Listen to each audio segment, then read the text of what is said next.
Hey guys, 22 Plinkster here. In front of me I have a Savage Bmag. This particular one is chambered in the 17 WSM, and if you're familiar with the 17 WSM, that little round is screaming. The 17 WSM was created a little over 2 years ago, and what it is basically a 17 Magnum. It fires a 20 grain bullet right at 3,000 feet per second. So this is the fastest rimfire round that is out there. The 17 WSM was created to bridge the gap between the 17 Fireball and the 17 HMR. Now I'm a big fan of the 17 HMR, not only because of the price of the ammo for it. You can pick up a box of 50 for around $10, $11, but also the accuracy that you can get out of the 17 HMR.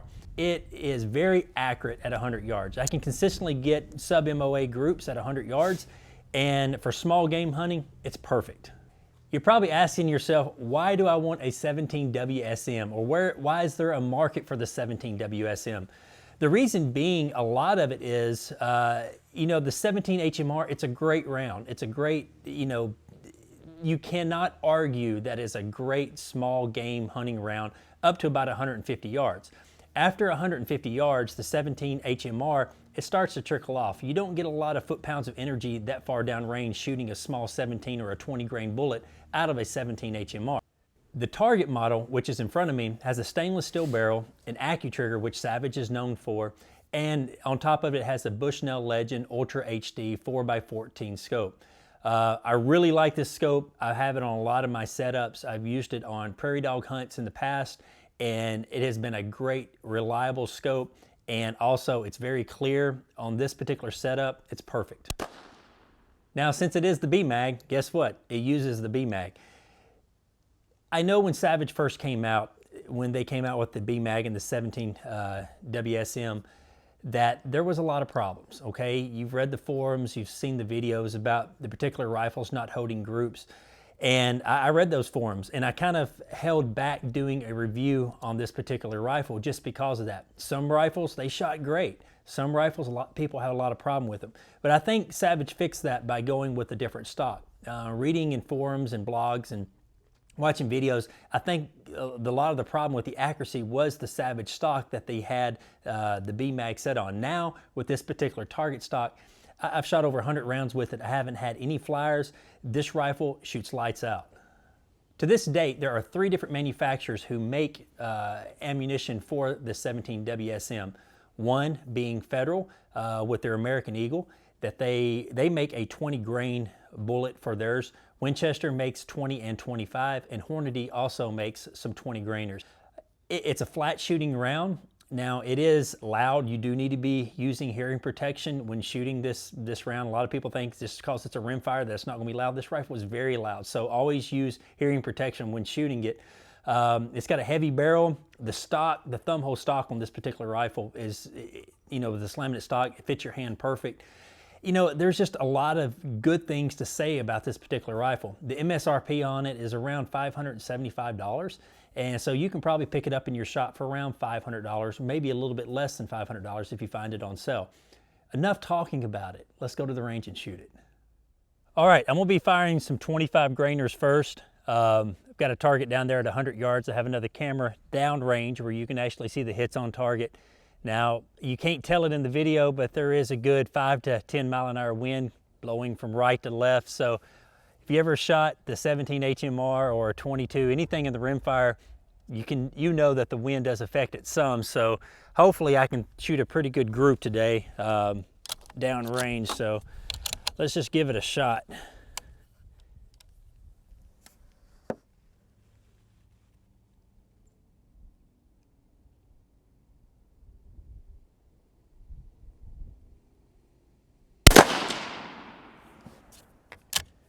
Now, I have not zeroed this rifle in, okay? I'm just going for groups here. That's all I'm doing. I'm not trying to hit bullseye. I'm just going for groups.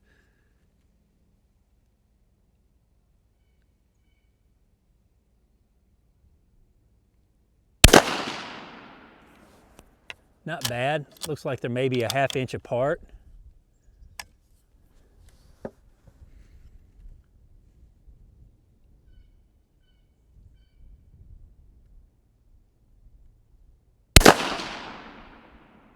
Can't tell, my target fell down on the last shot. Let's just go down there and take a look at it.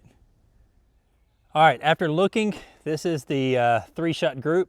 That's about a 1/2 inch group at 100 yards, which isn't bad. You know, that's definitely minute of squirrel at 100 yards, not a problem, but I think I can do a little bit better. We got another target set up down there, and let me try for a little bit better group. Like I said, 1/2 inch is not bad, but it's not what I'm going for.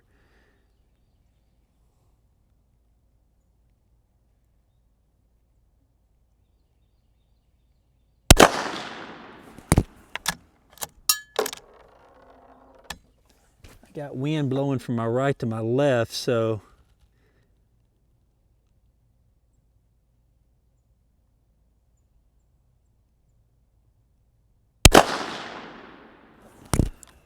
looking good so far. Looks like it may need to come over about 2 clicks to the right.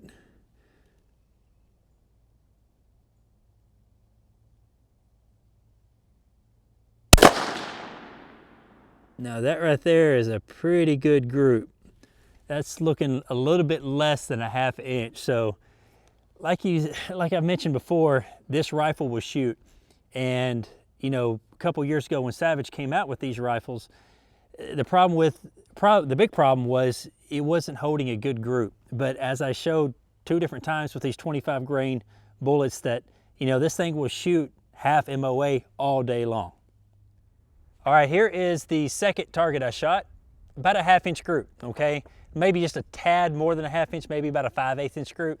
But still, this rifle shooting sub MOA at 100 yards. Now, those 2 groups I shot was with the 25 grain rounds, and they're traveling right at about 2,600 feet per second. Now we'll be shooting some of these. These are the 20 grainers. I've never patterned these, so I don't know how these shoot. These are the ones that are smoking around 3,000 feet per second. So let's see what kind of group I can get out of the 20s. I have no idea on this one, so I've never patterned these.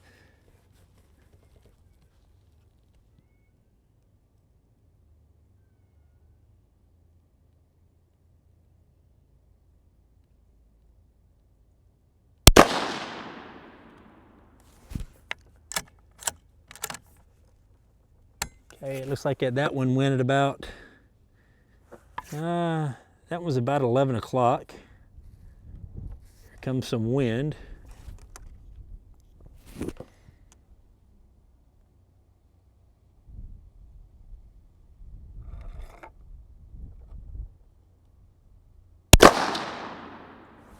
Wow, that's pretty good. They put that one right on top of it. Let's see how good, see if I can string together a good 3-shot group.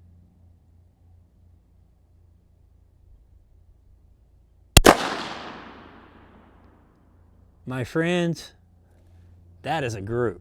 That's looking from here. Wow, at least it's under a it's under a 1/2 inch at 100 yards. So that tells me that just with this particular test, that those 20 grainers, of course they're shooting a little bit higher because I kind of halfway zeroed them in, this scope in with the 25 grains.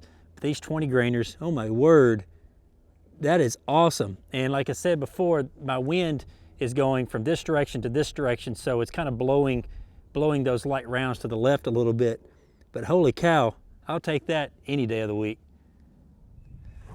All right, as you can tell, it's got some wind. And usually when you get a string like that, that's wind pushing it from left to right.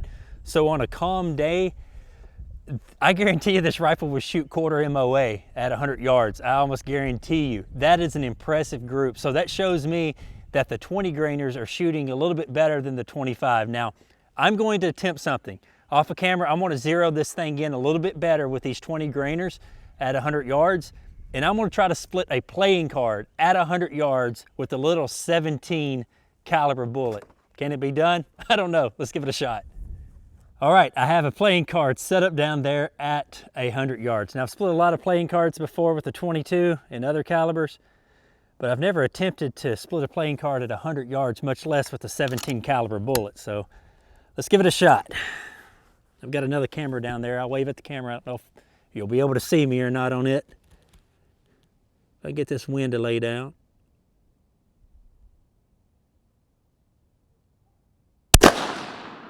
Oh, so close.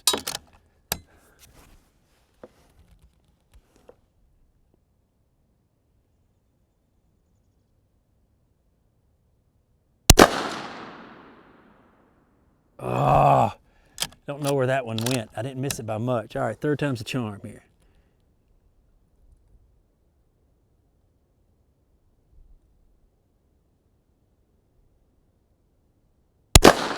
Oh, I hit it.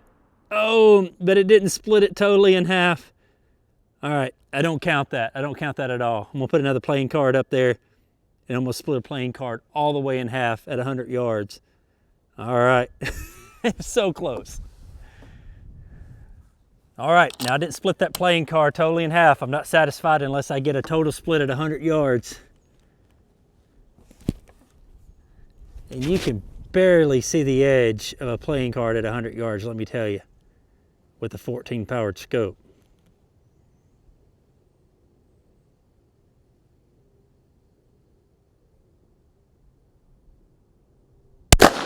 Oh, winner, winner, chicken dinner. I just successfully split a playing card at 100 yards with a 17 caliber bullet. This rifle will flat out shoot. Let me go get the card down there and I'll give you my final thoughts on this awesome rifle. Well, there you go, guys. A playing card at 100 yards with a 17 caliber bullet. Now this little rifle, it will flat out shoot. You know, I enjoy shooting all kinds of rimfire. You know, the problem is sometimes with the 22 caliber, with the 22 long rifle, you can't get real good groups at 100 yards unless you spend, you know, over $1,000 on the setup and then match ammo.